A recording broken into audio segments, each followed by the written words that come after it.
Hey guys, welcome to resource point. Myself Rishika. और आज अभी हम लोग डिस्कस करने वाले हैं यूपीएससी प्रीलिम्स के लिए हमारे इन्वायरमेंट की करंट अफेयर्स। और ये हमारी सेकंड पार्ट है। इससे पहले भी पार्ट आपकी आ चुकी है जो कि पीटी 365 से ही है। तो आइए अब हम लोग नेक्स्ट टॉपिक को स्टार्ट करते हैं। लेकिन स्टार्ट करने से पहले कुछ आप लोग के लिए प्रीवियस लेसन से कुछ क्वेश्चन है जिसकी आंसर आप लोग को कमेंट बॉक्स में देनी है।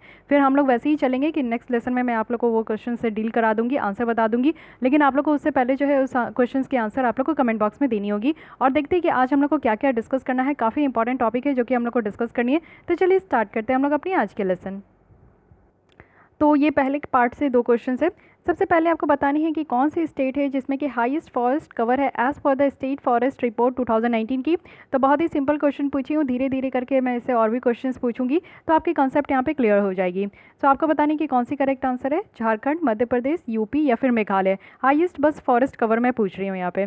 सेकंड है कि कौन सी सिटी है जिन्होंने COP14 जो कि United Nation Convention to Combat Desertification हुई थी, वो कहाँ पे हुई थी, कौन सी सिटीज़ को होस्ट की थी, ये बतानी है। न्यूयॉर्क, ग्रेटर नोएडा, मॉस्को या फिर लंदन। तो आई होप कि आप इन दोनों क्वेश्चंस का आंसर ज़रूर दीजिएगा। अब चलिए अब हम लोग आर्टिकल पे स्टार्ट करते हैं। सबसे फर्स्ट आर्टिकल है हमारी आज की ग्लोबल फ्यूचर्स रिपोर्ट, यानी कि बहुत ही इंपॉर्टेंट ये रिपोर्ट है। पहले न्यूज़ में देख लेते हैं। रिसेंटली एक ग्लोबल फ्यूचर, इसकी जो टाइटल है वो है assessing the global economic impact of environmental change, जो कि यहाँ पे टू सपोर्ट पॉलिसी मेकिंग। ये आपकी जो रिपोर्ट है इसको रिलीज़ की गई थी। और ये किसके द्वारा रिलीज़ की गई है तो काफ़ी इंपॉर्टेंट है। ये है world wide fund for nature and global trade analysis project and the natural capital project. तो ये आप लोग को ध्यान रखना है। सबसे पहले यही आप लोग को निकल कर आएगी क्वेश्चन की ये रिपोर्ट किसके द्वारा पब्लिश की जाती है। अब यहाँ पे देखते हैं कि एक्चुअली इस रिपोर्ट में क्या क्या बातें की गई है। तो ये जो रिपोर्ट है ना, इस रिपोर्ट के अकॉर्डिंग ये फर्स्ट टाइम ऐसा बताया गया है कि कंट्रीज़ जिनकी इकॉनमी यहाँ पे वर्स्ट अफेक्ट हुई है वो भी अभी वर्स्ट अफेक्ट होगी, वो भी ओवर नेक्स्ट 30 डेज, अगर world does not act urgently. जो कि ग्लोबल इन्वायरमेंटल क्राइसिस हो रही है, अगर इसको एड्रेस नहीं किया जाए तो आगे आने वाले 30 सालों में कुछ कुछ कंट्रीज़ ऐसी है उनकी इकॉनमी यहाँ पे बहुत ही बुरी तरीके से अफेक्ट होने वाली है। अब यहाँ पे क्या बातें कही जा रही है, ग्लोबल इन्वायरमेंटल क्राइसिस, यानी कि क्राइसिस किस चीज़ों के बारे में हम लोग बात कर रहे हैं जिससे कि कुछ कंट्रीज़ की इकॉनमी पूरी तरीके से बर्बाद होने वाली है। तो सबसे पहला बात किया जा रहा है यहाँ पे एयर पॉल्यूशन। दूसरी बात की जा रही है ग्रीन हाउस गैसेस। तो आप लोगों को पता है कि ग्रीन हाउस गैस की जो इमिशंस है वो डे बाई डे हमारी बढ़ती ही जा रही है। वैसे आईपीसीसी के रिपोर्ट के द्वारा ये बताया गया था कि 1.5 डिग्री सेल्सियस से हम लोग को जो है ग्लोबल टेम्परेचर इमिशंस इसको कम करनी है। लेकिन फिर भी ग्रीन हाउस गैसेस की इमिशंस बढ़ती ही जा रही है। खास करके आप लोग डेवलप कंट्रीज़ में देखोगे तो उसमें ज़्यादा बढ़ती है as comparison to developing countries. लेकिन हाँ, डेवलपिंग कंट्रीज़ भी पीछे नहीं है, क्योंकि हम लोग भी पीछे नहीं है, हम लोग भी बहुत ज़्यादा इमिट करते हैं। और एयर पॉल्यूशन की बात करूँ तो ये तो और ही एक अलग लेवल की आप लोग को प्रॉब्लम देखने को मिलती है। और साथ ही साथ यहाँ पे आप लोग देख रहे हो कि क्लाइमेट चेंज कहने का मतलब है कि अभी आप लोग देख रहे हो कि गर्मी है तो एक्सट्रीम गर्मी हो रही है, विंटर है तो एक्सट्रीम विंटर हो रही है। यानी कि विंटर भी हम लोग इस बार बहुत लंबे समय तक फील किए थे। गर्मी भी आप लोग देख सकते हो कि बहुत ही ज़्यादा अजीब सी गर्मी है। और अभी तो ऐसा कहा गया था कि 2020 की जो गर्मी है ना वो काफ़ी सारे रिकॉर्ड को भी ब्रेक करने वाली है। बारिश थी तो बारिश जो है लेट से आई थी, लेकिन लेट से भी गई थी और काफ़ी लंबे समय तक भी गई थी। तो बहुत सारा चीज़ हम लोग जो है ना अनसर्टेन चेंजेस देखने को मिल रहा है। और ये सारी चीज़ें जो है क्लाइमेट चेंज है इसके कारण। तो इन्वायरमेंटल क्राइसिस बहुत ज़्यादा है। एक अलग तरीके का पॉल्यूशन निकल कर आया जिसको कि हम लोग जो है प्लास्टिक पॉल्यूशन कह रहे हैं। तो इससे भी हमारी जो है इन्वायरमेंट बहुत ज़्यादा बैड इंपैक्ट हो रही है। सी लेवल राइज हो रही है, ग्लेशियर बहुत तेज़ी से पिघल रही है। आइस शीट्स जो आप लोग को अंटार्कटिक वाले रीजन में देखने को मिलेगा वो भी बहुत ज़्यादा पिघल रही है, नंबर ऑफ आइस शीट्स जो है वो कम हो रही है। तो ये सारी इन्वायरमेंटल क्राइसिस है। तो ये सारी क्राइसिस का जो एक जोर यहाँ पे आपको देखने को मिलेगा वो है ग्रीन हाउस गैसेस की इमिशन। तो ग्रीन हाउस गैसेस की इमिशन को कम करना होगा, अदरवाइज बहुत ज़्यादा बुरी तरीके से इकोनॉमिक्स जो है ना आगे आने वाले 30 ईयर्स में जो है इफेक्ट होगी। यहाँ पे समराइज़ किया गया है हेडलाइन रिजल्ट और पॉलिसी, कुछ रिकमेंडेशन भी दी है कि किस तरीके से ग्लोबल फ्यूचर प्रोजेक्ट जो है ना, ग्लोबल फ्यूचर प्रोजेक्ट से यहाँ पे रिकमेंडेशन कुछ दी गई है। 2017 की बात करें तो वर्ल्ड वाइड फंड जो है वो यहाँ पे ग्लोबल फ्यूचर प्रोजेक्ट को इनिशिएट करी थी, जिससे कि लोगों में और जो ग्लोबल पॉलिटिकल और जो बिजनेस लीडर हैं उनके अंदर ये अवेयरनेस लेकर आना है कि वो जो भी यहाँ पे इकोनॉमिक प्रोस्पेक्ट कर रहे हैं ना, यानी कि इकोनॉमिक प्रॉस्पेरिटी को जो भी रिस्क है वो यहाँ पे इसलिए है क्योंकि ग्लोबल यहाँ पे इन्वायरमेंटल डिग्रेडेशन हो रही है। हमारी जो इन्वायरमेंट है वो धीरे धीरे बर्बाद हो रही है, तो इसी के कारण जो है उनकी इकोनॉमिक्स जो है रिस्क में है। तो ये एक आपका रिपोर्ट है जो कि इनिशिएट किया किया गया था 2017 में। साथ ही यहाँ पे इकोनॉमिक केसेस के बारे में भी यहाँ पे बताया जा रहा है कि जो आज के डेट में जो ट्रेंड है ना वो आगे वाले दिनों में इसको रिवर्स हो जाएगी। ये जो इनिशिएटिव है ये डेवलपिंग है और एक new cutting edge modelling approach यहाँ पे लेकर आई है, जिससे कि किस तरीके से पोटेंशियल फ्यूचर इन्वायरमेंटल चेंज होगा और ये जो चेंज होगा ना उससे वर्ल्ड की इकोनॉमिक स्टेट और इंडस्ट्री कैसे अफेक्ट होगी इसके बारे में यहाँ पे बताया गया है। दो एग्जिस्टिंग मॉडल्स है जिसको यहाँ पे लिंक किया जा रहा है। फर्स्ट है यहाँ पे integrated valuation of ecosystem service and trade off, इसको हम लोग इन्वेस्ट भी कहते हैं। तो ये मॉडल है जो कि नेचुरल कैपिटल प्रोजेक्ट्स है और एक high resolution global ecosystem service model है। सेकंड मॉडल यहाँ पे है GTAP means global trade analysis project है। यहाँ पे आपका जो ग्लोबल लेवल पे जो ट्रेड आपका किया जा रहा है उसी के ऊपर ये प्रोजेक्ट जो है एनालिसिस करेगी और ये एनालाइज करेगी पॉलिसी, जैसे कि ट्रेड की कैसे पॉलिसी है, एनर्जी की क्या पॉलिसी है, तो ये सारी चीज़ें करी जाएगी। तो इस रिपोर्ट के अंदर इस दो मॉडल को आपका यहाँ पे रखा गया है जिसके ऊपर जो है सारी चीज़ों को यहाँ पे लिंक किया गया है। अब देखते हैं कि की फाइंडिंग क्या है इस रिपोर्ट में, इस बार यहाँ पे क्या फाइंड किया गया। अगर हम लोग बिजनेस देखें तो एज यूजुअल सिनेरियो है जो कि हमारी सप्लाई जो है ना कम होती जा रही है, वो भी 6 इकोसिस्टम सर्विस में। तो इससे क्या होगा कि हमारी जो एनुअल ग्लोबल जीडीपी है 2050 तक आने वाली वो यहाँ पे 0.67% तक कम हो जाएगी।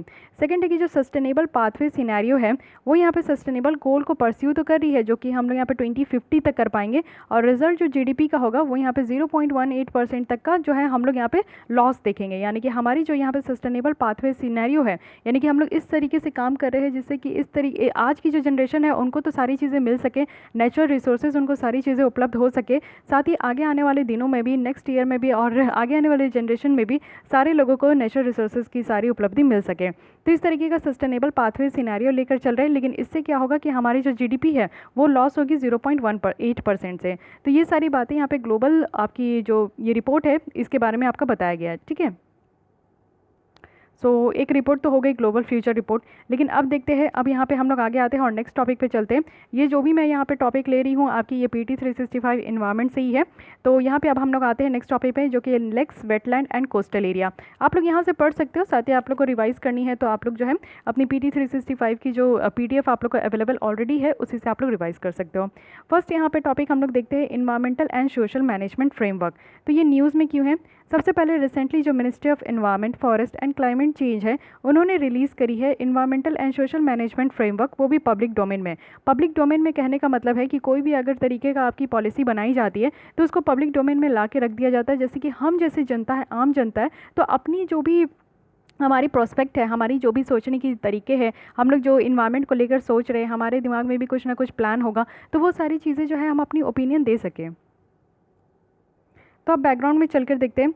बात की जा रही है कि जो इन्वायरमेंटल और सोशल मैनेजमेंट फ्रेमवर्क को ड्राफ्ट किया जा रहा है ये वर्ल्ड बैंक की फंडेड प्रोजेक्ट का एक पार्ट है जिसका नाम है इनकोर। इनकोर आई थिंक कि आप लोग सुने होंगे, ये पहले की ही आपकी यहाँ पे स्कीम है।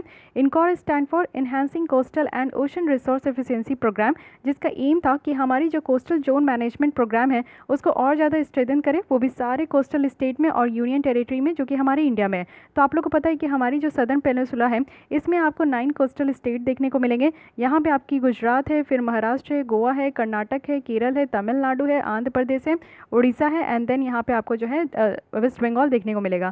साथ ही आपकी यहाँ पे पुदुचेरी भी है। तो ये सारी स्टेट और यूनियन टेरिटरीज़ है और यहाँ पे दमन एंड दीव भी देखने को मिलेगा। तो ये जो आपकी जितनी भी यहाँ पे कोस्टल स्टेट और यूनियन टेरिटरीज़ है इनके कोस्टल जोन को ना अच्छे तरीके से मैनेज किया जाएगा, जिसको हम लोग इनकोर कह रहे हैं। तो ये इनकोर है और ये जो फंड किया जाता है ये वर्ल्ड बैंक के द्वारा फंड किया जाता है। तो एक्चुअली ये इसी का पार्ट है, यानी कि इसी से एक पार्ट निकल कर आया है जिसको कि हम लोग environmental and social management framework रखे हैं। ओके, तो ये ध्यान रखिएगा, काफ़ी इंपॉर्टेंट ये आपकी टॉपिक है। साथ ही आगे बढ़ते हैं। इन्वायरमेंटल एंड सोशल मैनेजमेंट अगर फ्रेमवर्क की बात करें तो ये एक ऑब्जेक्टिव के साथ इसको प्रिपेयर किया गया है कि कैसे हम लोग सोशल और जो इन्वायरमेंटल इम्पैक्ट है उसको मैनेज करेंगे और एक एप्रोप्रिएट मेजर्स लेके, और ये प्लानिंग के दौरान डिज़ाइन करेंगे हम लोग, कंस्ट्रक्शंस करेंगे, ऑपरेशन करेंगे, बहुत सारे सब प्रोजेक्ट जो कि इनकोर की है। तो इनकोर यहाँ पे पेरेंट प्रोजेक्ट है और उसी के यहाँ पे जो है आपकी चिल्ड्रन प्रोजेक्ट निकल कर आई है ये environmental and social management framework. तो ये ध्यान रखिएगा, ये इनकोर प्रोग्राम की ही टूल है और यहाँ पे साथ साथ जो है इसको कैटेगराइज किया गया है डिफरेंट कैटेगरी में और यहाँ पे डिसाइड करने के लिए भी रखा गया है कि कैसे हम लोग मैनेज करेंगे। यानी कि फुल फ्लेजेड जो ESIA है, यानी कि environmental and social impact assessment है, इसका यूज़ करके और environmental and social management plan का इस्तेमाल करके हम लोग बहुत अच्छे तरीके से जो है यहाँ पे मैनेज कर पाएंगे।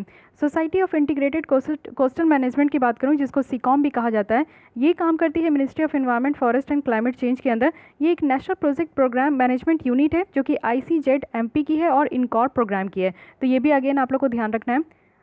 तो ये टॉपिक तो हमारी यहीं पे कंप्लीट हो गई। इसका मेन ऑब्जेक्टिव एम ध्यान रखिएगा और बेसिक जो इसके पीछे आपका इनकॉर है, तो इनकॉर को ध्यान रखिएगा क्योंकि क्वेश्चन उससे पूछा जा सकता है, क्योंकि वर्ल्ड बैंक फंड कर रही है तो वो सारी प्रोजेक्ट आपकी बहुत इंपॉर्टेंट हो जाती है जिसके पीछे वर्ल्ड बैंक का हाथ होता है। ठीक है, तो वैसे भी आप लोगों को पता चल गया है कि आज 20 मई है और अभी मैंने इवनिंग में एक जो UPSC नोटिफिकेशंस आई थी उससे रिलेटेड वीडियो बनाई हूँ। वहाँ पे मैं बताने का ये कोशिश कर रही हूँ कि UPSC का कहना है कि वो 5 जून को नेक्स्ट डेट बताएंगे। तो ये भी नहीं पता है कि वो बताएंगे कि नहीं बताएंगे, क्योंकि आपको पता है कि सस्पेंस क्रिएट करना तो UPSC की फितरत में, तो बार बार ये सस्पेंस ही क्रिएट कर रहे हैं कि आखिर एग्ज़ाम कब होगा।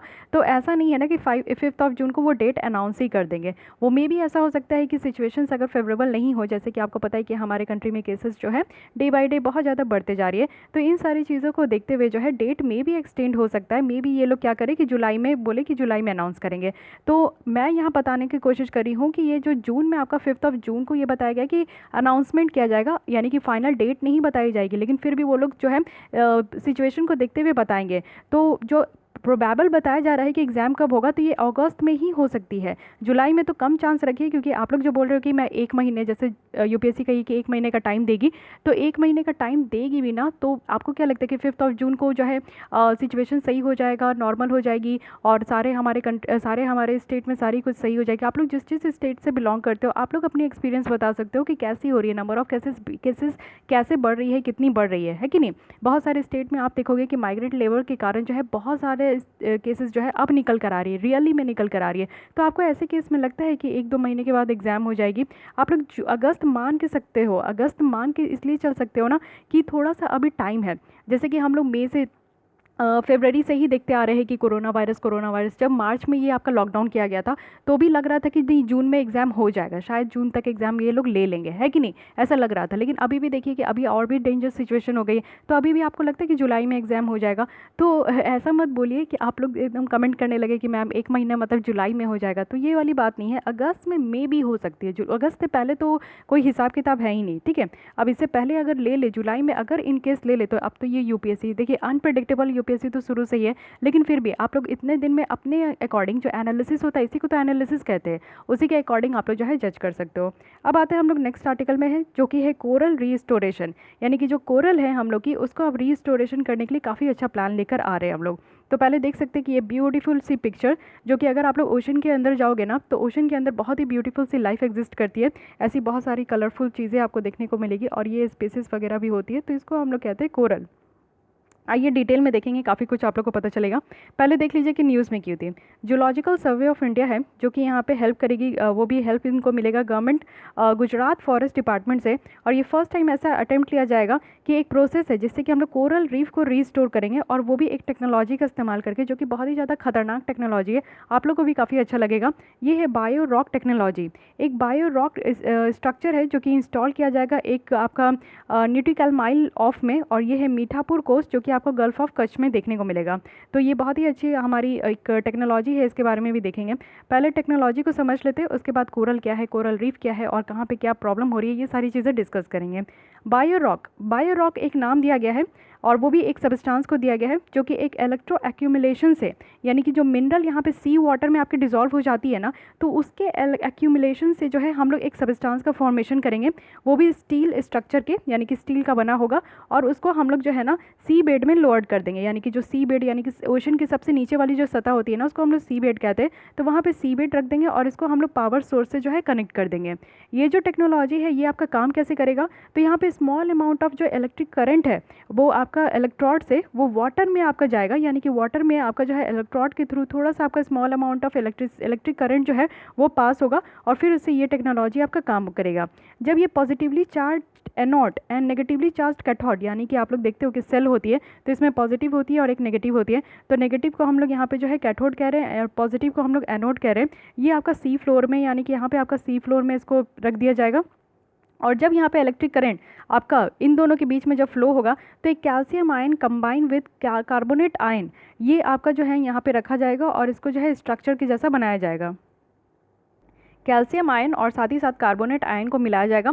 इससे क्या फॉर्म होगा, आपका कैल्शियम कार्बोनेट फॉर्मेशन होगा जिसको CaCO3 कहते हैं, CaCO3 कैल्शियम कार्बोनेट कहते हैं। और जो कोरल की डेवलपमेंट होती है, कोरल जो बढ़ती है, कोरल जो आपकी फ्लरिश होती है वो कैल्शियम कार्बोनेट के कारण होती है।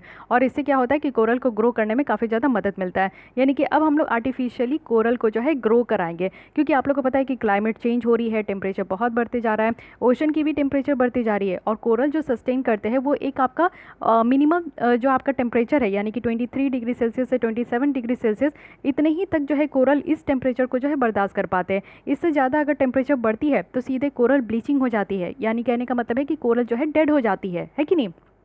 तो इसीलिए यहाँ पे जो है हम लोग कहते हैं कि अगर ओशन की टेम्परेचर ज़्यादा बढ़ती है ना, इंक्रीज़ होती है, तो हमारे जो कोरल है वो बहुत ज़्यादा डिस्ट्रॉय होने लगते हैं, मरने लगते हैं। तो उससे हमारी जो इकोसिस्टम है वो भी बर्बाद होने लगती है, मैराइन इकोसिस्टम। तो इसलिए कोरल जो है ना बहुत ही ज़्यादा इंपॉर्टेंट फीचर्स है हमारे मैराइन इकोसिस्टम के लिए। तो इनको सर्वाइव तो इनको बचा तो नहीं पा रहे हैं, बहुत बचाने की कोशिश किया जा रहा है, लेकिन ये नेचुरल फेनोमेना है तो बचा तो नहीं पाएंगे। लेकिन हाँ, हम लोग यहाँ पे जो है एक एक्सटर्नल तरीके से एक टेक्नोलॉजी का इस्तेमाल करके हम लोग आर्टिफिशियल कोरल को जो है यहाँ पे डेवलप जरूर करा सकते हैं, ग्रो जरूर करा सकते हैं। तो नाम याद रखिएगा, बायो रॉक टेक्नोलॉजी। इसमें आपका जो है ना एक ये जो है आपका स्टील स्ट्रक्चर में यहाँ पे आपके जो है जितने भी मिनरल वाटर में, सी वाटर में आपका डिजॉल्व है उसको एक्यूमुलेट किया जाएगा और फिर इसको सी बेड में रख दिया जाएगा, एक पावर सोर्सेज को कनेक्ट कर दिया जाएगा। फिर इसमें आपका small amount of electric current जो है ना एक इलेक्ट्रोड के द्वारा इसे पास कराया जाएगा।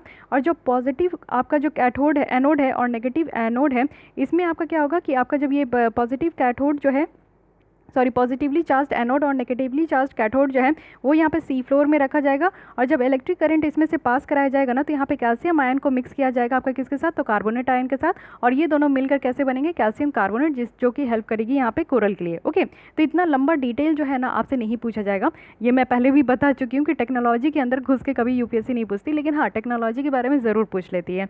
जो फ्रेगमेंट है ब्रोकन कोरल की, उसको यहाँ पे बायो रॉक स्ट्रक्चर से फिर से टाई किया जाएगा। और जब वो यहाँ पे ग्रो करने लगेंगे तो एटलीस्ट 4 to 6 टाइम्स फास्टर करेंगे, यानी कि जो उनका एक्चुअल ग्रोथ होता है ना, इस टेक्नोलॉजी का इस्तेमाल करके उनके ग्रोथ को बहुत ज़्यादा 4 गुना 6 गुना ज़्यादा जो है वो बढ़ा दिया जाएगा। अब आते हैं समझते कि कोरल रीफ क्या होती है। कोरल रीफ जो है ना हमारी बायोलॉजिकल डाइवर्स मैराइन इकोसिस्टम की एक most of the beautiful thing है जो कि आप लोग देखते हो। इकोलॉजिकली अगर बात करें तो कोरल रीफ जो है काफ़ी इंपॉर्टेंट होती है, क्योंकि ये ट्रॉपिकल रेन फॉरेस्ट की काउंटर पार्ट होती है in terms of species diversity and biological productivity, जो कि हम लोग ओशन में देखते हैं। कोरल रीफ जो है ना वो यहाँ पे बहुत सारे इनसे एसोसिएटेड जो इकोसिस्टम है उसके फॉर्मेशन में काफ़ी ज़्यादा हेल्प करती है। साथ ही साथ एसेंशियल हैबिटेट, यानी कि बहुत सारे ऐसे स्पीसीज भी है जो कि पानी में रहते हैं तो उनके रहने के लिए भी जगह बनाती है। साथ ही फिश, जैसे कि फिशरीज हो गई, लाइवलीहुड हो गई, तो ये सारी काम भी जो है कोरल रीफ से हो पाता है।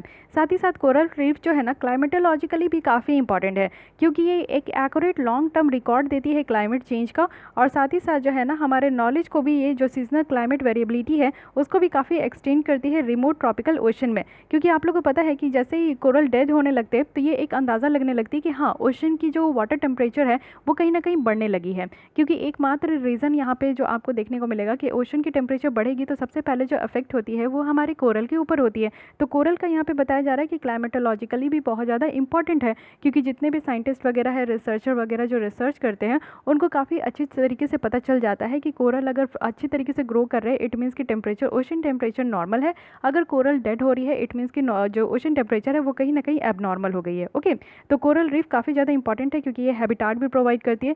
इस तरीके से आप लोग देख सकते हो ये आपका जो है रीफ पूरा बना हुआ है, हाउ ब्यूटीफुल इट इज़। और इसमें आप लोग देखोगे कि एकदम कलरफुल है, इसमें आपकी छोटी छोटी फिश भी है कि नहीं।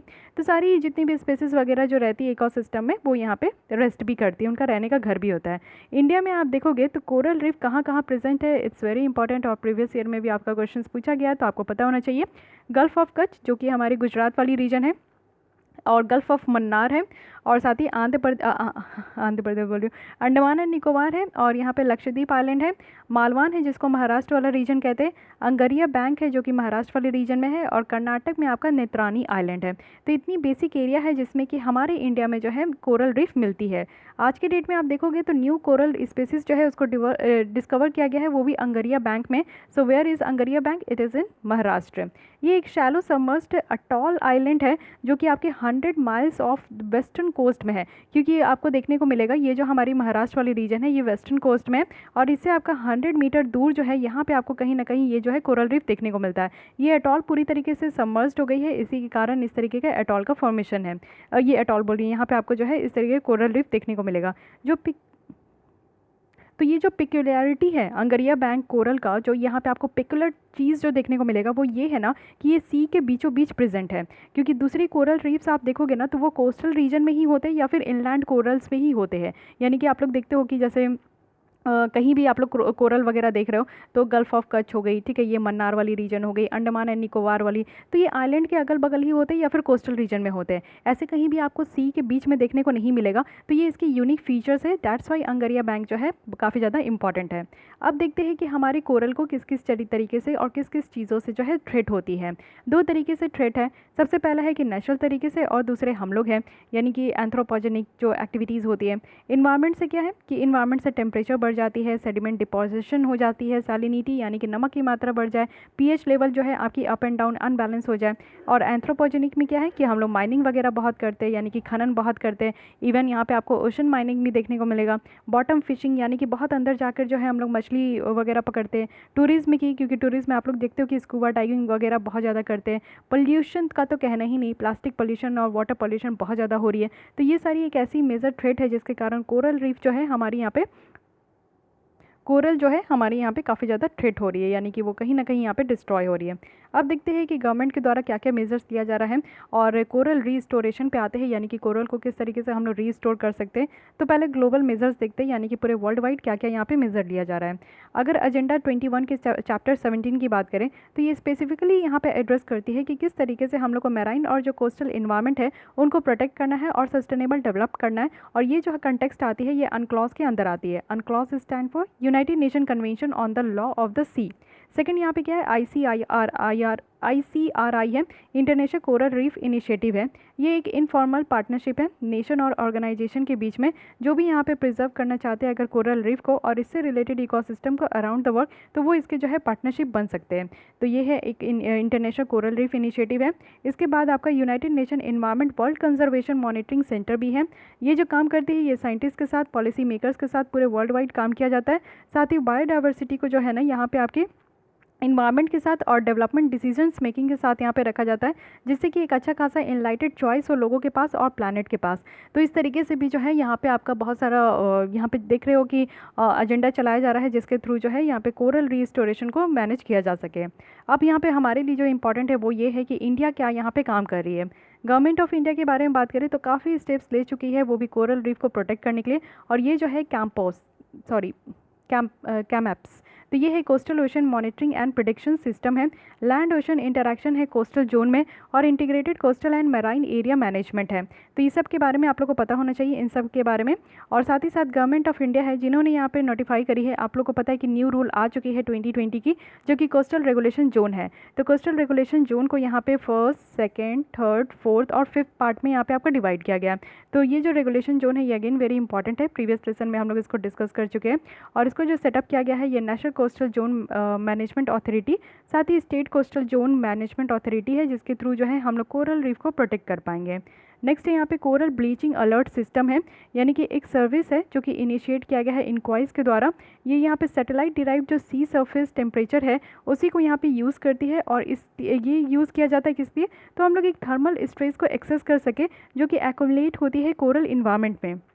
तो यहाँ पे क्या है ना कि कोरल ब्लीचिंग अलर्ट सिस्टम है। इट मीन्स कि अगर ओशन की वाटर की जो आपकी टेम्परेचर है अगर वो आपकी ज़रूरत से ज़्यादा बढ़ने लगती है, इंक्रीज़ होने लगती है टेम्परेचर से, और जो आपकी गर्म होने लगती है ओशन वाटर, तो ये एक अलर्ट जारी करती है, क्योंकि जैसे ही अगर आपकी वाटर टेम्परेचर इंक्रीज़ होगी तो कोरल ब्लीचिंग जो है वो प्रोसेस स्टार्ट हो जाती है। Okay, coral reef recovery project है, ये एक जॉइंट वेंचर है wild life trust of India और गुजरात फॉरेस्ट डिपार्टमेंट, जिसको सपोर्ट किया गया है टाटा केमिकल लिमिटेड। तो यहाँ पे कोरल रीफ को रिकवर करने का प्रोजेक्ट भी चलाया जाता है।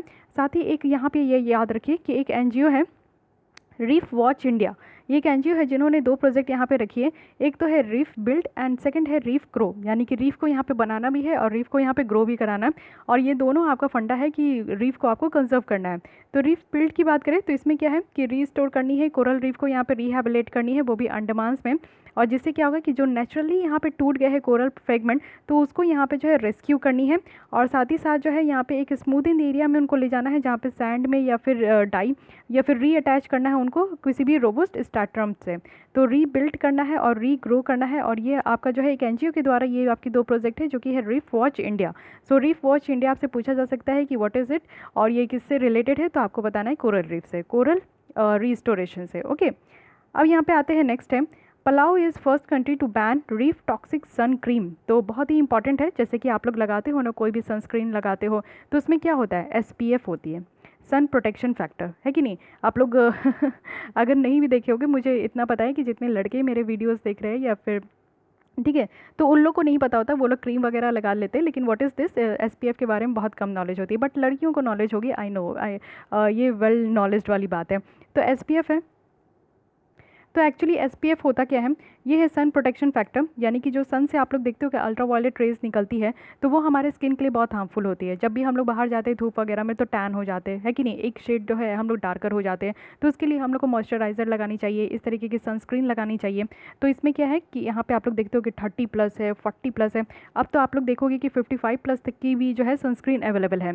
तो आप लोग को जो है ना आज के डेट में क्या है कि बहुत ज़्यादा हीट वेव्स चलती है, गर्मी बहुत ज़्यादा है, लू चलती है। तो जैसे जैसे गर्मी बढ़ती जाए ना, तो वैसे वैसे आप लोग की जो मॉइस्चराइज़र है उसकी एसपीएफ को आप लोग को जो है बढ़ा देना चाहिए। लेकिन मैं नॉर्मल कहूँगी ना कि जो आपके मार्केट में अवेलेबल है, अच्छे से अच्छे ब्रांड का भी आप लोगे तो 40+ तक आपको मिल जाएगा। तो 30 से 40+ लगाइए जहाँ पे भी आप रहते हो, इंडिया के लिए ये वेल सफिशिएंट है। ओके, लेकिन इससे ज़्यादा भी मिल जाता है तो आप लोग वही लगाइए, क्योंकि आपके फेस को जो है ना टैन करने से आपके बॉडी को और फेस को, जो भी आपका जो एक्सपोज एरिया है, जैसे हैंड हो जाते हैं, हमारे फेस हो जाते हैं, तो इसको जो है टैन करने से बचाएगी। ठीक है, अब तो ये तो हो गया आपकी बैकग्राउंड की नॉलेज, क्यों मैं इतना भाषण दे रही हूँ अब पता चलेगा। क्योंकि पलाऊ जो है ना, ये एक आपको देखने को मिलेगा पहली कंट्री है जिन्होंने रीफ टॉक्सिक्स को जो है वो सनस्क्रीन बनाने के लिए बैन कर दिया गया है। तो क्यों ऐसा हुआ है, पलाऊ जो है वो कहाँ है, वेस्टर्न पैसिफिक ओशन में है। ये प्लीज़ आप लोग मैप में जाके देख लोगे, क्योंकि अभी मैं मैप इसमें नहीं लगा पाई तो ये मेरे से मिस हो गया। तो वेस्टर्न पैसिफिक ओशन में आप लोग पलाऊ जरूर देख लेना। ये फर्स्ट कंट्री है जो कि सनस्क्रीन जो लगाया जाता है वो यहाँ पे हार्मफुल होते हैं कोरल के लिए और सी लाइफ के लिए, क्योंकि जो सनस्क्रीन बनाया जाता है ना वो इन्हीं का इस्तेमाल करके बनाया जाता है। तो इनसे क्या हो रहा है कि काफ़ी ज़्यादा सनस्क्रीन तो है आज के डेट में बहुत ज़्यादा डिमांड होता है, क्योंकि गर्मियों की जो मौसम होती है वो पूरे 12 महीने में ना सबसे ज़्यादा गर्मियों की मौसम होती है, और सनस्क्रीन की डिमांड तो बहुत भर भर के होती है, हर एक ब्रांड सनस्क्रीन बनाते हैं। तो इसलिए यहाँ पे क्या होता है कि कोरल को जो है बहुत ज़्यादा लार्ज नंबर पे यहाँ पे डिस्ट्रॉय किया जाता है। तो कोरल को सेव करने के लिए यहाँ पे सनस्क्रीन बनाना ही बैन कर दिया गया है। एक इंग्रेडिएंट है सनस्क्रीन प्रोडक्ट में जिसको हम लोग ऑक्सीबेंजॉन कहते हैं। आप लोग देखिएगा अपने सनस्क्रीन का जो भी आप लोग यूज़ करते हो कोई भी ब्रांड का, तो उसमें आप लोग इंग्रेडिएंट में चेक कीजिएगा कि ऑक्सीबेंजॉन होते हैं जो कि पर्टिकुलरली हार्मफुल होते हैं। अगर इसके अकॉर्डिंग देखें, इंटरनेशनल कोरल रीफ फाउंडेशन इन्होंने बैन करी है केमिकल जो कि यहाँ पे कॉज क्या करती है, तो कोरल जो कि यहाँ पे मोर सस्टेनेबल है कोरल ब्लीचिंग के लिए, साथ ही डैमेज होती है डीएनए ऑफ कोरल, साथ ही डिफॉर्म, और जो यहाँ पे जुवेनाइल कोरल है वो यहाँ पे मर जाते हैं। जुवेनाइल कोरल कहने का मतलब है कि जो बच्चे होते हैं ना, छोटे छोटे कोरल होते हैं, उनका डेथ हो जाता है। साथ ही यहाँ पे जो कोरल की डीएनए है वो भी कहीं ना कहीं डैमेज हो जाती है, और कोरल ब्लीचिंग भी होने लगती है। तो ये 3 ऐसी कारण है जो कि इस तरीके का सनस्क्रीन बनाने के कारण जो है ना कोरल को यहाँ पे जो है प्रॉब्लम झेलनी पड़ती है। तो इसलिए यहाँ पे जो है आपका ये सनस्क्रीन बैन हो चुका है। तो ध्यान रखिएगा, पूछा जा सकता है कौन सी कंट्री है। अब आते हैं अगेन हम लोग की बहुत ही ज़्यादा इंपॉर्टेंट, मतलब जितना भी इंपॉर्टेंट मैं लगाऊँ उतना कम है ये टॉपिक, क्योंकि 10 न्यू रामसर साइट्स जो है आपकी ऐड की गई है। तो इसको ऑलरेडी हम लोग मंथली मैगजीन में डिस्कस किए हैं, लेकिन यहाँ पे भी आप लोग देख लीजिए कि न्यूज़ में क्यों है। द रामसर कन्वेंशन जो है उन्होंने यहाँ पर डिक्लेयर करी है 10 मोर वेटलैंड्स इंडिया में, और अब यहाँ पर 10 मोर, पहले की जितनी वेटलैंड है उसको तो रट्टा मारा नहीं जा रहा था, ठीक है, उतनी तो याद होती नहीं है, अब 10 और अचानक से यहाँ पर ऐड कर दिया गया। तो ये जो 10 और यहाँ पे ऐड हुई है ना, तो यहाँ पे पहले हमारे यहाँ 27 थी, लेकिन अब यहाँ पे डायरेक्ट 37 हो गई है। तो आप लोग समझ जाइए कि ये जो रामसर वेटलैंड है और रामसर साइट्स है, ये सारे बहुत ही इंपॉर्टेंट होते हैं आपके सारे एग्जाम्स के लिए। जो भी एग्ज़ाम आप लोग दे रहे हो तो आप लोग को सारे जितने भी है ना सबको थोड़ा बहुत तो है रट्टा मारना होगा। तो थोड़ी बहुत आप लोग मैप देख लो, मैं यहाँ पे बार बार बताती जाऊँगी जो भी अभी हम लोग डिस्कस करेंगे, यानी कि 10 कौन कौन यहाँ पे आपकी ऐड हुई है उसको हम लोग मैप में भी स्टडी करते जाएंगे, तो सो डैट कि आपके माइंड में थोड़ा सा स्टिक हो जाए। पहली जो हम लोग यहाँ पे देखने वाले हैं, महाराष्ट्र में पहली यहाँ पे रामसर वेटलैंड है जो कि नंदूर मधेश्वर मदमेश्वर है। ओके, मैं हर बार इसका नाम जो है गलत बोलती हूँ। तो ये नंदूर मदमेश्वर है। ये पहली रामसर साइट आपको महाराष्ट्र की देखने को मिलेगी, इससे पहले कोई नहीं थी, तो इस बार इसको जो है ऐड ऑन किया गया है। आइए अब इसके बारे में डिटेल देख लेते हैं, थोड़ा बहुत डिटेल देखना भी ज़रूरी है। तो नंदूर मदमेश्वर के बारे में देखूं तो ये फर्स्ट रामसर साइट है महाराष्ट्र में। ये एक मोज़ाइक ऑफ लेक्स है, यहाँ पे आपको लेक देखने को मिलेगा, थोड़े बहुत मार्शेस है, थोड़े बहुत आपकी जो है फॉरेस्ट वगैरह होते हैं इस टेकन वाले प्लेटू में। यहाँ पे जो ये बनाया जा रहा है नंदूर मदमेश्वर, ये आपका कॉन्फ्लुएंस है, यानी कि कौन कौन सी रिवर के बीच में बनाई जा रही है। Again very important, this is Godavari and Kadwa river. Okay, और ये आपका डाइवर्स हैबिटाट है, यहाँ पे बहुत सारी सेमी एरिड कंडीशंस भी देखने को मिलती है, क्योंकि ये वेस्टर्न घाट की जो माउंटेन रेंज है ना, उसकी रेन शैडो एरिया है। अब रेन शैडो क्या होती है, देखिए ये तो माउंटेन हो गई। अब जो बारिश होती है ना, समटाइम्स जो आपकी इस तरीके से जो विंड आती है, तो विंड जो यहाँ पे आपकी बारिश लेकर आती है वो यहाँ टकराती है और बारिश जो है इस वाले एरिया में होता है। ठीक है, पूरे झमझम करके बारिश यहाँ पे होती है। लेकिन जो ये आपकी लीवॉर्ड साइड है, ठीक है, यहाँ पे क्या होता है, ये विंडवॉर्ड साइड कहते हैं, इसको लीवॉर्ड साइड कहते हैं। तो ये जो लीवॉर्ड साइड है या फिर आप लोग रेन शैडो एरिया बोलिए, यहाँ पे बारिश नहीं हो पाती है। तो ये जो आपकी नंदूर मध्यमेश्वर जो रीजन है ना, वो आपकी रीजन इस जगह पे है, तो ध्यान रखिएगा। साथ ही यहाँ पे जो है बहुत सारी सेंचुरी भी प्रोवाइड की गई है, जो कि क्रिटिकली इंडेंजर्ड स्पेसिस इस रीजन में देखने को मिला है। और कौन कौन सी है, एक फिश है जिसकी नाम है देओलाली मिनो, और इंडियन वल्चर है, और वाइट ट्रम्प्ड वल्चर है। तो ये सारी कुछ इस क्रिटिकली इंडेंजर्ड कहने का मतलब कि उस स्पेसिस की संख्या जो है, पॉपुलेशन है, वो 250 के कम हो चुकी है। तो इस तरीके की जो यहाँ पे आपकी इंडेंजर्ड स्पेसिस है, वो भी आपको इस तरीके के रीजन में देखने को मिलेगा, तो इसलिए ये काफ़ी इंपॉर्टेंट है। अब आते हैं, हम लोग देखते हैं महाराष्ट्र की तो एक है, लेकिन अब देखते हैं यूपी की कितनी है। तो यूपी की अभी फ़िलहाल 2 देखते हैं, जो कि है मैनपुरी और यहाँ पे उन्नाव में है। तो समन बर्ड सेंचुरी है और यहाँ पे नवाबगंज बर्ड सेंचुरी है। तो आइए पहले लोकेशन देख लेते हैं, उसके बाद इस पर आगे बढ़ते हैं। तो यूपी की है,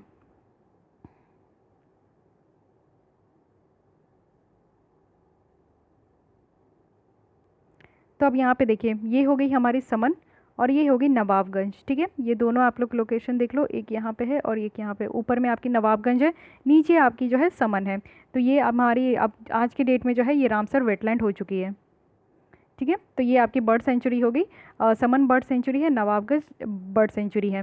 तो ये एक सीजनल ऑक्सबो लेक है, वो भी गैंगस फ्लड प्लेन में, क्योंकि यूपी में है तो यूपी से आपको पता है कि गंगा रिवर जो है वो फ्लो करती है। लेकिन ये ऑक्सबो लेक है। ऑक्सबो लेक कहने का मतलब है कि देखिए, गंगा, मान लीजिए कोई रिवर है ना, वो इस तरीके से जो है आपकी फ़्लो हो रही है। इस तरीके से फ़्लो होते होते ना इतना ज़्यादा कर्वी हो जाती है ना समटाइम्स, कि इस तरीके से पूरा कर्व हो जाती है और ये मेंडर हो जाता है, यानी कि ये जितनी ज़्यादा कर्वी है उसको हम लोग मेंडर कहते हैं। और समटाइम्स जैसे ये फ्लो करते करते क्या होता है ना, कि एक समय के बाद ना इस तरीके से आपकी रिवर की फ्लो होती है, लेकिन जितना ज़्यादा कर्वी वाला एरिया होता है ना, वो कहीं ना कहीं कट जाता है। इस मिएंडर से ये कट जाती है रिवर की एरिया, जिसको हम लोग ऑक्सबो लेक कहते हैं। तो ये जो ऑक्सबो लेक बच गया ना, ये आपका बर्ड सेंचुरी भी हो गया, और इसी तरीके के रीजन को हम लोग यहाँ पे वेटलैंड भी घोषित कर देते हैं, है कि नहीं। तो ये जो सेंचुरी है ये पर्टिकुलरली इंपॉर्टेंट है, क्योंकि यहाँ पे विंटरिंग साइट आपको देखने को मिलेगा। बहुत सारे माइग्रेंट होते हैं यहाँ पे, यानी कि यहाँ पे बहुत सारे स्पीशीज़ हैं जो कि आते हैं, जैसे कि ग्रे लैक गूज है। 1% जो है आपको साउथ एशियन पॉपुलेशन देखने को मिलेगी, वो भी विंटर के टाइम में। तो यहाँ पे बर्ड सेंचुरी है, क्योंकि बहुत सारे माइग्रेंट बर्ड्स जो है यहाँ पे आते हैं, तो ये काफ़ी ज़्यादा इंपॉर्टेंट है।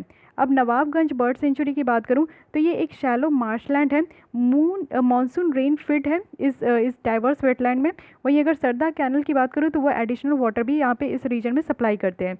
हाईली इन्वेजन कॉमन वाटर यहाँ पे हाइनेसिस आपको देखने को मिलेगा, जो कि थ्रेट है। और यहाँ पे टिम्बर, जो कि फॉरेस्ट से इसको रिमूव भी किया जाता है, इसको हम लोग होस्ट सिवेरियन क्रेन भी कहते हैं। जितनी भी माइग्रेटरी जो बर्ड स्पेसीज है उसमें से होस्ट सिवेरियन क्रेन भी है, और यहाँ पे रेस्ट हेयर भी करती है, और यहाँ पे जो है आपका ड्यूरिंग विंटर मंथ्स में। तो विंटर मंथ्स में बहुत सारे माइग्रेटरी बर्ड्स जो है ना दूसरे रीजन से हमारे रीजन में भी आती है। अगेन यहाँ पे हम लोग रायबरेली से देखते हैं, बरेली से देखते हैं, जो कि यूपी की है। तो ये है समासपुर बर्ड सेंचुरी। तो आइए यहाँ पे देख लीजिए, अब ये है समासपुर बर्ड सेंचुरी। तो तीनों की लोकेशन आप लोग देख लीजिए, ये है Saman bird sanctuary, and this is Nawabganj bird sanctuary, and this is Samaspur bird sanctuary. Okay, तो तीनों आप लोग देख लो कि यूपी में है। अब आइए इसके बारे में हम लोग देख लेते हैं कि क्या क्या आर्टिकल में बात की जा रही है कि नहीं। तो ये होगी समासपुर बर्ड सेंचुरी। सो ये एक perennial low land marsh typical of Indo Gangetic plain है यूपी में। तो पेरेनियल है, यानी कि हमेशा इसमें आपको पानी देखने को मिलेगा। लो लैंड है, यानी कि बहुत ही नीचे वाली ज़मीन है। मार्श टिपिकल आपकी इंडो गैंगेटिक प्लेन है, यानी कि इंडो गैंगेटिक प्लेन ये आपको टिपिकल देखने को मिलेगा। यहाँ पे 6 कनेक्टेड लेक्स हैं जो कि हेविली डिपेंडेंट होते हैं मानसून रेन में। साथ ही ये जो सेंचुरी है ये आपको यहाँ पे देखने को मिलेगा कुछ थ्रेटेंड स्पीसीज़ भी हैं, जैसे कि आपकी इंडेंजर्ड इजिप्टियन वॉल्चर है, पलास फिश ईगल है, और मोर देन 1% जो साउथ एशियन पॉपुलेशन है वो भी वनरेबल देखने को मिलेगा। एक टॉल ग्रास है जिसको कि यहाँ पे सरपत भी कहा जाता है, वो भी यहाँ पे काफ़ी बंचेस में देखने को मिलेगी और हर एक स्पॉट में। उसके बाद यूपी की हरदोई में यहाँ पे क्या है कि सांडी बर्ड सेंचुरी, तो ये आपकी 4th है, इसको भी देख लेते हैं। तो आइए इसको भी देख लेते हैं। This is Sandi bird sanctuary and this is यहाँ पे आपकी जो है Samaspur bird sanctuary, Nawabganj bird sanctuary and Saman bird sanctuary. एक और है पार्वती आगरा बर्ड सेंचुरी, तो इसको भी हम लोग देखने वाले हैं। तो अभी आप लोग लोकेशन देख लीजिए, ठीक है। तो ये लोकेशन बहुत ज़्यादा ज़रूरी होता है, मे बी इस तरीके से आ सकती है कि नॉर्थ टू साउथ अरेंज कीजिए, ईस्ट टू वेस्ट अरेंज कीजिए, तो ये सारी चीज़ भी आप लोग को यहाँ पे ध्यान रखना होगा। ओके, तो अच्छे से आप लोग जो है बड़े वाले मैप में जाके ज़रूर देख लीजिएगा जिससे कि आप लोग इसको बेटर प्लान कर सको। सांडी बर्ड सेंचुरी की बात करूँ तो ये फ्रेश वाटर मार्स है और ये डेजिग्नेटेड की गई है as a important bird area, वो भी बर्ड लाइफ आपकी इंटरनेशनल से। जो सांडी बर्ड सेंचुरी है ना, इसको हम लोग एंशियंट नेम के नाम से भी जानते हैं, यानी कि पुराना नाम इनका है दहाड़ झील। झील मतलब यहाँ पे आपका लेक ही होता है, तो दहाड़ झील के नाम से भी इसको जाना जाता है। मे भी इस तरीके की क्वेश्चंस पूछा जाए कि कौन से लेक को, कौन सी सेंचुरी को हम लोग यहाँ पे दहाड़ झील के नाम से भी जानते हैं। रिवर घरा है जो इसको हम लोग पहले जो है गौरन गंगा भी कहते थे, और ये जो है इस सेंचुरी से पास होती है। तो यहाँ पे आपको देखने को मिलेगा कि 1% जो साउथ एशियन पॉपुलेशन है, कॉमन टील, रेड चीसिस्ट पोचार्ड और फिर फेरोजीनस डक, और तो ये सारे का जो 1% है वो यहाँ पे, इस 1% जो पॉपुलेशन है वो यहाँ पे रहते हैं।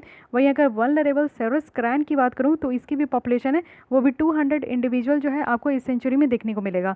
तो ध्यान रखिएगा, सांडी बर्ड में जो है आपकी सोरस क्रैन जो है बहुत ही ज़्यादा मिलती है, सोरस क्रैन, तो इसके बारे में ध्यान रखिएगा। जो सेंचुरी है वो आपका जो है यहाँ पे देखने को मिलेगा कि काफ़ी ज़्यादा कोलैप्स भी होती है, वो भी वाटर बर्ड पॉपुलेशन से। 2014-15 में ऐसा हुआ था जिससे कि ये जो सेंचुरी है ना ये ड्राइड आउट भी हो गई थी, तो इससे बहुत सारे जो वाटर बर्ड पॉपुलेशन थे वो यहाँ पे कोलैप्स हो गए थे, तो ये भी ध्यान रखिएगा। अब हम लोग एक और देख लेते हैं, पार्वती आगरा बर्ड सेंचुरी जो कि यूपी में ही है, तो लोकेशन ऑलरेडी आप लोग देख चुके हैं।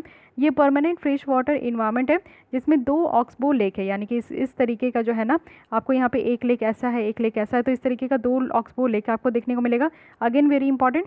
और ये जो है रेनफील्ड लेक है, यानी कि हमेशा यहाँ पे बारिश की जो पानी है वो आती है, और डीप नेचुरल डिप्रेशन आपको गैंगेटिक प्लेन में देखने को मिलेगा और यूपी के तेराई रीजन में है। सेंचुरी जो है यहाँ पे आपको कुछ इंडिया की जो थ्रेटेंड वॉल्चर स्पीसीज है उसकी रिफ्यूजी का भी घर देखने को मिलेगा, और ये क्रिटिकली इंडेंजर्ड जैसे वाइट रम्ड वॉल्चर है, इंडियन वॉल्चर है, और इंडेंजर्ड जैसे इजिप्टियन वॉल्चर है, तो ये सारी जो वॉल्चर है ये इस बर्ड सेंचुरी में यहाँ पे रिकॉर्ड किया गया है। कुछ इन्वेजिव स्पीसीज़ भी है जैसे कि कॉमन वाटर हाइसिंथ है, तो ये भी यहाँ पे जो है रोड के डेवलपमेंट में, रेलवे के डेवलपमेंट में आज के डेट में बहुत ही ज़्यादा सिग्निफिकेंट थ्रेड भी इनको देखने को मिल रहा है, ठीक है। एक और है यूपी में जो कि है आपकी सरसाई नवार झील, तो 6 टोटल ऐसी है जो कि आपको यूपी से ही देखने को मिलेगा। तो आइए इसको भी देख लेते हैं। तो आइए यहाँ पे देख लेते हैं सराई बर्ड सेंचुरी, है ना, बट ये है कहाँ, ये तो यूपी हो गई, इस चारों ओर ये तो मैप में शो ही नहीं हो रहा है ना, ये 5 हम लोग देख लिए, 6ठी यहाँ पे शो नहीं हो रही है।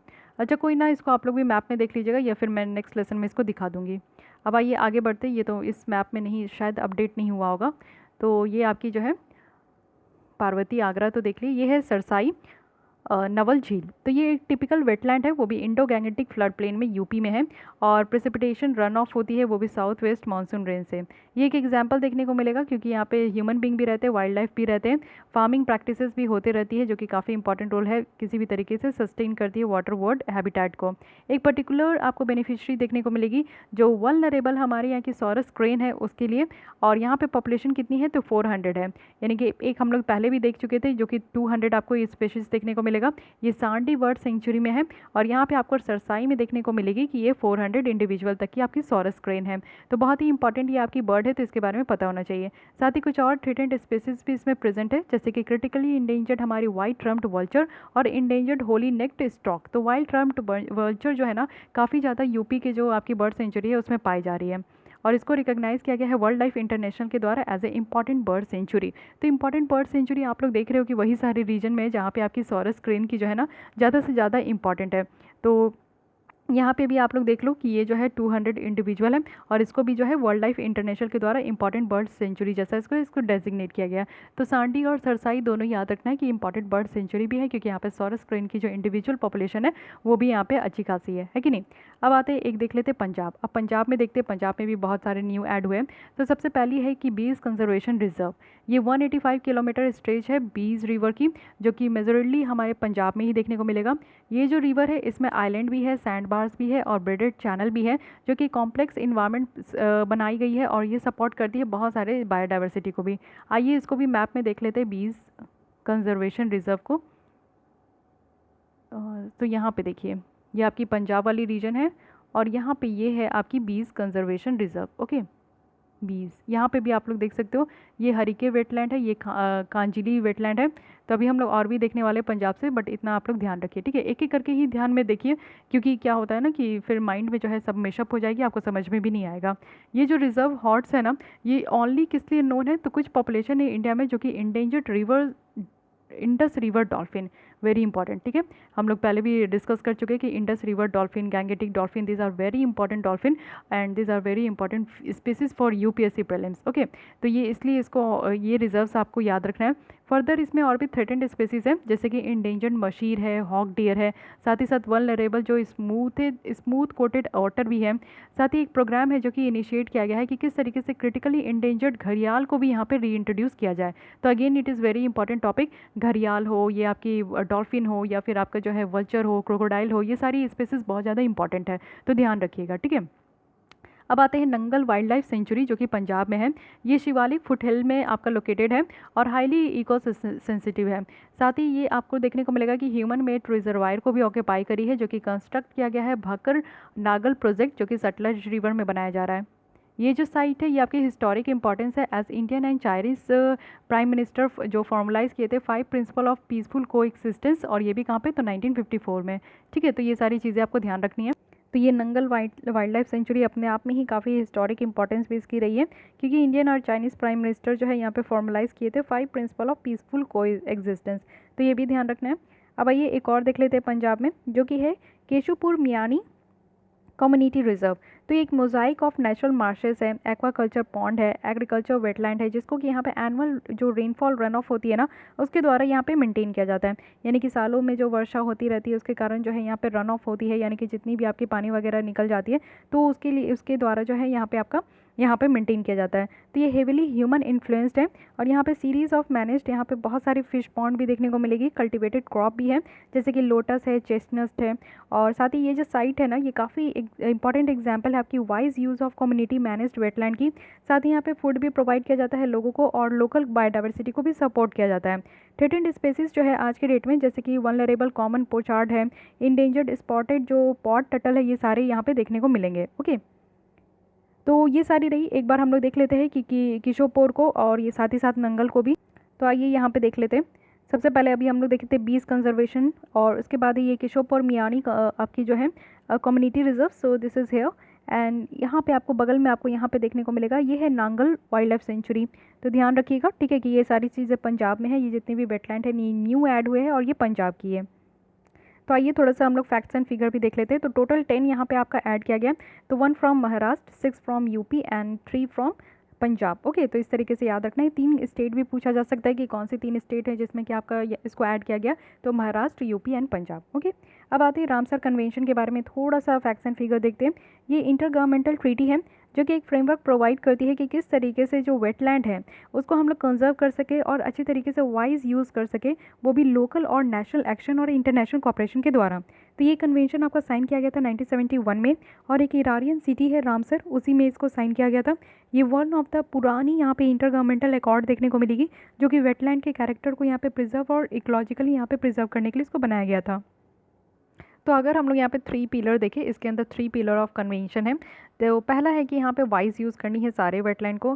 सेकंड है कि डेजिग्नेट करनी है, यानी कि जो भी सुटेबल वेटलैंड है उसको यहाँ पे वेटलैंड जो हमारी इंटरनेशनल इंपॉर्टेंस है उसके लिस्ट में यहाँ पे इंक्लूड करना है, और एक अच्छा खासा इफेक्टिव मैनेजमेंट इंश्योर करनी है। साथ ही यहाँ पे कॉपरेट करनी है इंटरनेशनली, वो भी ट्रांस बाउंड्री वेटलैंड के लिए, शेयर्ड वेटलैंड सिस्टम के लिए और शेयर्ड स्पेसिस के लिए। तो ये एक 3 पिलर आपको देखने को मिलेगा। तो ये 3 पिलर आपको ध्यान रखना है रामसर कन्वेंशन की।